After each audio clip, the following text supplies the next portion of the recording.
Programme में खुशामदीद नाज़रीन। पाकिस्तान के अंदर बहुत सारे मसाइल का एक हल तजवीज़ होता है शफाफ इलेक्शन। शफाफ इलेक्शन कहना आसान है, करवाना बहुत मुश्किल है, और ऐसे मुल्क के अंदर जहाँ पर शफाफ इलेक्शन की कोई रवायत इतनी ताबनाक नहीं है वहाँ पर तो मुश्किल तरीन है।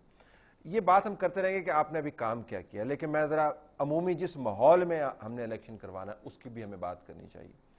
बिलाल साहब, आपके पास मैं आ रहा हूँ कि पाकिस्तान में आप अगर अखबार उठा के देख लें तो बलूचिस्तान हो, कराची हो, लाहौर हो, जो लॉ एंड ऑर्डर की सिचुएशन है वो आपके सामने है। कराची के अंदर रेंजर्स के ऊपर कल रेंजर्स के 2 अफराद जो है वो हलाक हुए, शहीद हुए हैं।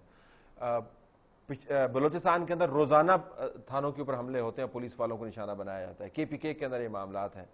ये वो मशीनरी है जिसको डिप्लॉय करना है लॉ एंड ऑर्डर मेंटेन करने के लिए।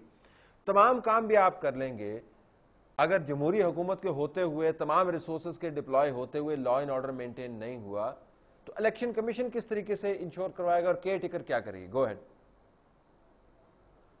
तालत साहब, मेरा ख्याल यह है, एंड आई हेट टू से दिस, कि अनफॉर्चुनेटली फौज की मदद के बगैर इलेक्शन नहीं हो सकेंगे। और फौज की मदद जब मैं कहता हूं तो मतलब ये नहीं होता कि फौज इलेक्शन करवाएगी। इलेक्शन कमीशन ही करवाएगा, लेकिन फौज को इनको डिप्लॉय कराना पड़ेगा पोलिंग स्टेशनों के बाहर स्ट्रेटेजिक लोकेशंस पे, ताकि वो डिटेरेंस के तौर पे मौजूद रहें और कहीं लॉ एंड ऑर्डर की सिचुएशन अगर पैदा हो तो फौरी तौर पे पहुंचे। तो अगर इनको स्ट्रेटेजिकली प्लेस कर दिया जाएगा तो फिर इलेक्शन हो सकेंगे, वरना आपकी बात बिल्कुल दुरुस्त है। इस वक्त कराची के अंदर, इस वक्त बलूचिस्तान के अंदर, इस वक्त खैबर पख्तूनख्वा के अंदर, पंजाब के कुछ हिस्सों में लॉ एंड ऑर्डर की सिचुएशन इतनी ख़राब है कि वहाँ पे आम दिनों में एक्टिविटीज़ नहीं हो सकती। बैंक लूटे जा रहे हैं, लोग अगवा हो रहे हैं।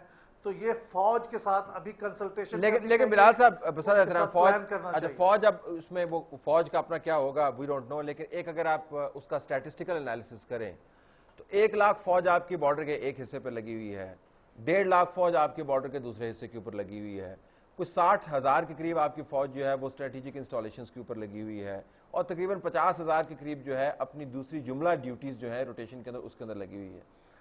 अगर आप सारे पाकिस्तान के अंदर लॉ एंड ऑर्डर मेंटेन करना है आपने, और अगर आप नंबर्स वर्कआउट करें तो वो अगर तमाम संजीदगी और तमाम इलेक्शन कमीशन के अहकामात को बजा लाते हुए अगर वो अतात करें भी, नंबर्स आर वेरी इनएडिक्वेट, तो इवेंचुअली आपको रिलाय करना पड़ेगा पुलिस के ऊपर, इवेंचुअली आपको पैरामिलिट्री के ऊपर रिलाय करना पड़ेगा, तब जाकर शायद ये बात बने। फौज कहना आसान है लेकिन नंबर सपोर्ट नहीं करते हैं उसको, they don't have the numbers। देखिए 2008 में बिल्कुल यही सिचुएशन थी।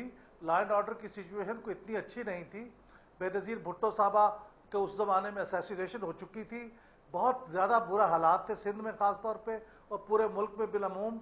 लेकिन फ़ौज इन तमाम हालात के बावजूद स्ट्रेटेजिक लोकेशंस पे डिप्लॉय हुई थी, विजिबल थी, लोग देख रहे थे, और इसलिए उन्होंने डिटरेंट के तौर पे काम किया था।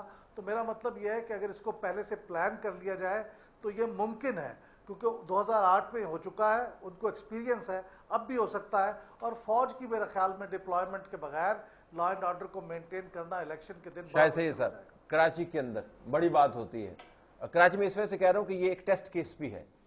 सबसे ज्यादा कॉम्प्लेक्स एनवायरनमेंट पॉलिटिकल कराची के अंदर है, सबसे ज्यादा complex law and order Karachi के अंदर है, और दुनिया जो है बड़े बड़े शहरों के अंदर जो इलेक्शन होते हैं उसके जरिए इलेक्शन के फ्री एंड फेयर होने का अंदाजा लगाती है। कराची के अंदर क्या होगा, इस माहौल के अंदर इलेक्शन हो सकते हैं जो इस वक्त प्रिवेल कर? बिल्कुल ये इसी तरह से है कि बिल्कुल यानी मुंह पे सफ़ेद झूठना है कि हम कराची में इस सिचुएशन में कोई फेयर इलेक्शन कर देंगे, जब तक जिस तरह से बिलाल साहब ने कहा, मैं उसको बढ़ाता हूँ कि बिल्कुल बायोमेट्रिक अंगूठा तम लगा करके वोट कास्ट होना चाहिए और फौज की निगरानी में होना चाहिए, ताकि कराची का मसला हल हो जाए कि कराची किसका है। वहाँ तो एक तंजीम कहते हैं कराची मेरी है, जबकि वो 98% वोट ले रहा है। आखिर हकीकत क्या है? तो इस हकीकत को जब तक मालूम नहीं करोगे, मैं बोलता हूँ कि जो बलूचिस्तान की मायूसी है वो भी हमारी इसी इलेक्शन और ये गलत पॉलिसियों के नतीजा है। क्योंकि बलूचिस्तान का जो रकबा है वो 3.5 लाख किलोमीटर है, और हमारे जो खैबर पख्तूनख्वा है उसका 74,000 किलोमीटर है। हमारे पास 1500 किलोमीटर 1300 किलोमीटर पे एक महीने बनता है। बलूचिस्तान में 25,000 मुरब्बा किलोमीटर पे एक एमएनए, पूरा बलूचिस्तान में 14 एमएनए।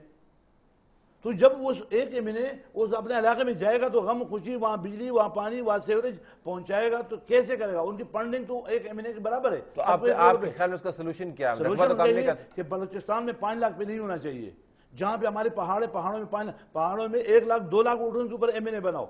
आपने पाकिस्तान में पंजाब में 5 लाख, बलूचिस्तान में 5 लाख पूरा करो, खैबर पख्तूनख्वा पे 5 लाख पूरा करो। भाई इसमें थोड़ा चेंजेस करो, इसमें कुछ स्पेशल उन पहाड़ों को। अब एक पहाड़ी इलाका है, उसमें एक पहाड़ से दूसरे पहाड़ जाने में 3 दिन लगते हैं, लेकिन यहाँ पे अगर हम पंजाब में प्लेन जमीन पे जाएंगे तो 1.5 घंटे में पहुंच जाएंगे। यहाँ ये चीजें वो हकीकत है जो इस मुल्क के साथ जुल्म 65 साल से हुआ।